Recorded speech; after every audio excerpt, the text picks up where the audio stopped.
Hello lovelies, and welcome to today's video. My name is Alya and I'm so glad you stopped by. Today we're talking about color vision and why the eyes are so amazing that we're able to see colors the way we do. So I hope you enjoyed today's video and you stick around to learn all about color vision.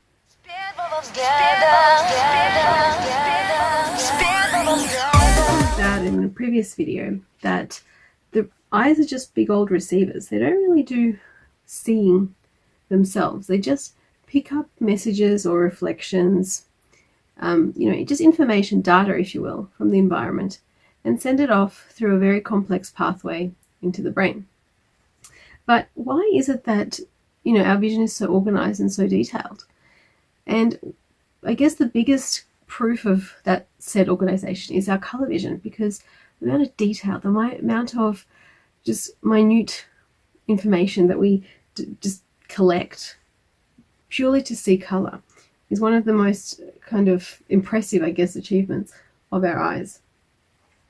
It's very exciting to me because I get really, drawn to certain colors. I get really excited about the different emotions colors can give us, the psychology of colors. So if it means so much to society, look at different cultures, look at different groups. Color plays such an extremely important role. From makeup to fashion to art to expression to emotion to psychology to therapy to color is such an intrinsic part of all of our human story. So if that's such a big deal, don't we need to, I guess, give a bit of a moment of pause, of appreciation for the organ that actually gives us that talent or gives us that meaning in our lives? So if the eyes, the receivers, have to be organized with what they're receiving and organized with how they're sending it, and then the brain has to be amazing at then interpreting and extrapolating that data. Let's talk about this color vision journey. At the beginning, there are two types of receptors, the rods and the cones. So rods only really work in dim light, mostly at night or in shadows. They're slow, they're not particularly organized, they're fairly basic. They're really great at picking up things like movement. And that's pretty much what their job is. Then there's the cones. And there's three different types of cones in the human eye, and they kind of work as a team. And that teamwork is what allows us to then have colored vision. If they didn't work as a team, we would only see in primary color. So because they sort of co-respond or co-receive messages and co-send messages, we are able to see not just sort of red and green, but also things like teal and magenta, and all the other colors in between. What's mostly impressive of how amazing our color vision is the fact that we're the only ones with it.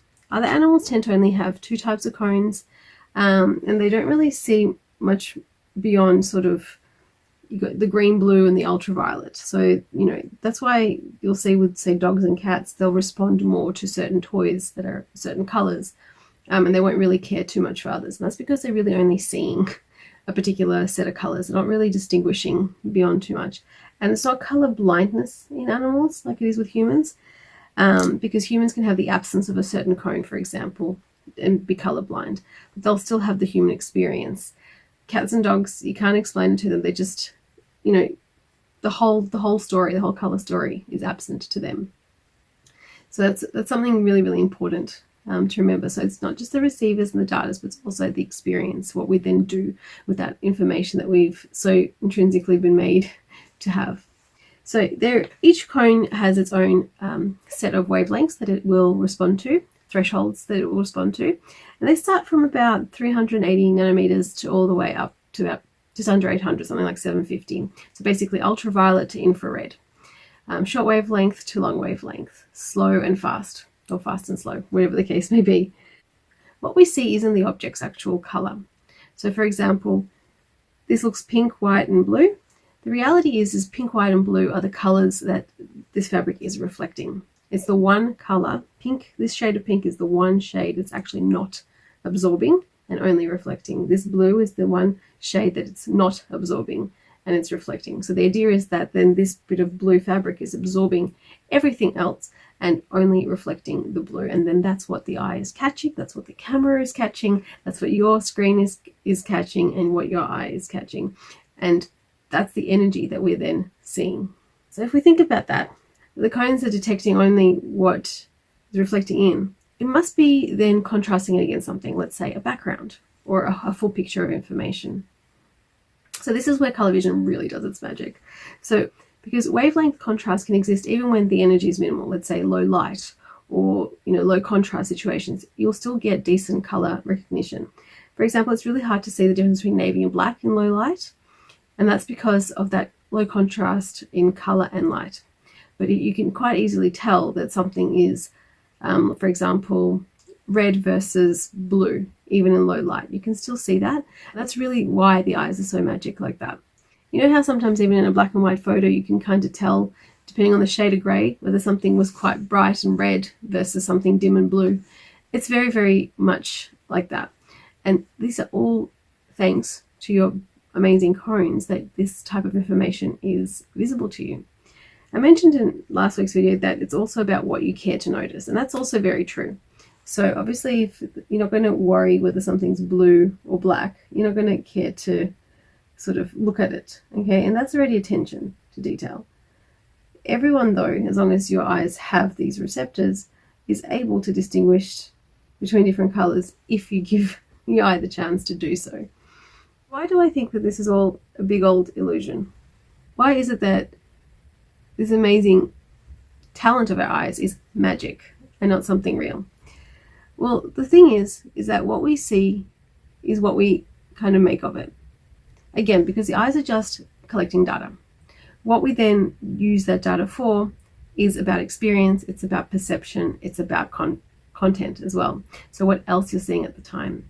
And a really great demonstration of that is, I don't know if you've seen that great old trick of two exact pieces of grey, I think it was paper or whatever, two grey objects, they're the exact same, and they're put on different backgrounds. One is a sort of a darker, busy background, and the other one's a really bright, sort of blue or green background. And the two bits of grey look completely different. One looks white and one looks black. I'll see if I can get an example for you up on the screen. And because of that information, that contrast, we see completely different on the foreground. It's a completely mind-bending exercise. Really, really fantastic too. Because our brains are just too smart. That's basically what's happening there. We're so clever. We've collected all this information and then we've gone ahead and confused ourselves. That's what's happening there. That is exactly how any illusion you'll see basically on anywhere, whether it's the computer screen or real life or in a puzzle or whatever it might be, whether it's 3D or 2D.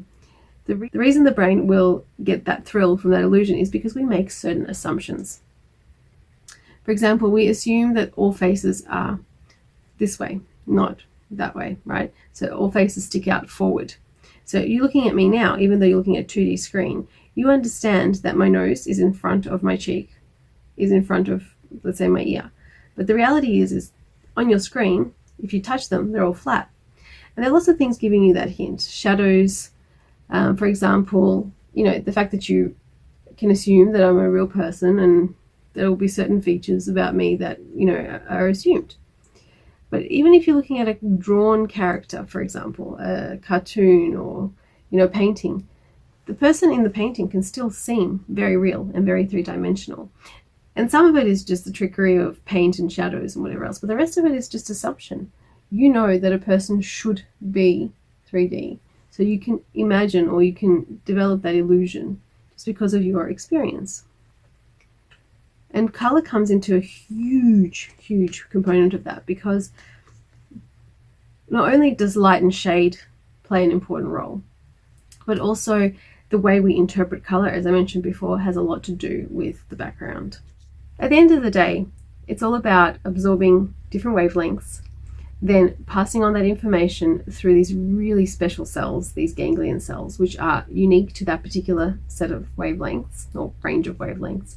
The brain then collecting that information along with all of our experience, all of our memories, all of our perceptions, all of our prejudgments, and then giving us sight. And this is all happening in a split second. I think I've explained that why colour vision is so exciting to me, because it is just so intricate and it's so unique to the human experience.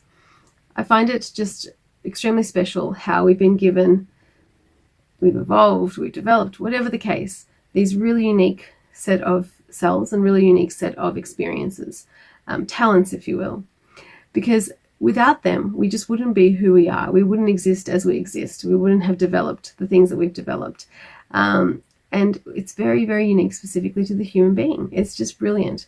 So next time you're looking at a beautiful flower or a pretty shirt or a wonderful painting, stop and appreciate how much your eyes are doing for you in that moment, what you've experienced in your life to be able to see what you see, what you've had, what you've been given in your DNA to be able to absorb the information that's in front of you. It's wonderful. All right, my lovelies, I hope you enjoyed today's video. It was just a little bit of fun because I love this topic. It's something that's researched all the time, especially in animals, things like mice and cats and dogs, things like that. There's always some study to see how different creatures react to different colors or different environments, and it's all very, very interesting science, and it definitely has a huge role in things like marketing or in how we develop programs or how we develop school books even. These are all very important parts of our society, and some of them are there to sell us stuff, and some of those bits of information are there to make life much more enjoyable, especially for kids. You'll find that kids' books tend to be in similar color schemes, or say supermarket advertisements might be in similar color schemes. And in both cases, no matter what it's being used for, in both those cases, it's extremely useful information, and it can really help with development. It can really help with messaging, just like we've already associated that, green means go and red means stop. These are associations. There's nothing in our DNA to suggest that red is stop and green is go. This is experiential. So just a bit of food for thought, I guess. If you enjoyed today's fun video, please do hit like, and don't forget to subscribe if you haven't already. Go ahead and check out Instagram for more things about artist creations. And I have to say, because I forgot to say last week, it's great to be back. Can't wait to see you again on the next one. Bye. Spit bubbles gather.